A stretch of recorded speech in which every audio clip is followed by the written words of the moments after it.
Un vieux professeur spécialisé dans le domaine de la gestion du temps a un cours d'1 heure à donner à un groupe d'entrepreneurs, donc des hommes d'affaires, des patrons d'entreprise, sur comment utiliser d'une façon productive et d'une façon efficace son temps. 1 heure pour parler de la gestion du temps. Ça peut faire un peu court. De ce fait, il décide de faire plutôt une expérience que de faire de longues explications. Et il sort de dessous la table un pot en verre et un panier dans lequel il y a des gros cailloux.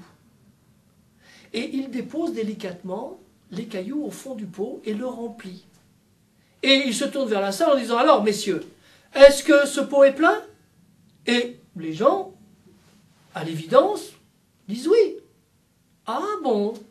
Et là, il sort de dessous la table un panier dans lequel il y a des graviers. Et il fait couler les graviers entre les cailloux. Il remplit ainsi comme ça. Alors, est-ce que vous pensez que c'est plein maintenant?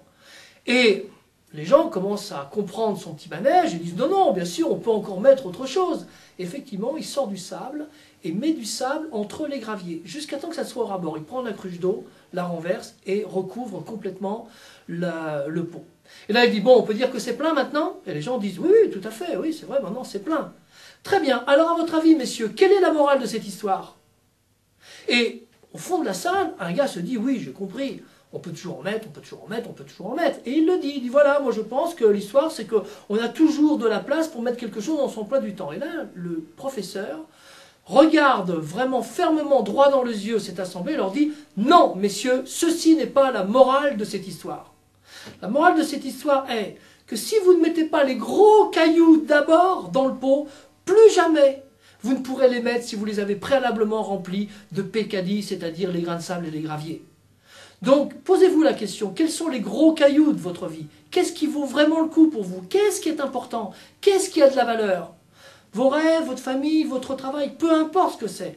Mais vraiment, croyez-moi, si vous voulez gérer votre temps, commencez d'abord par faire de la place aux gros cailloux.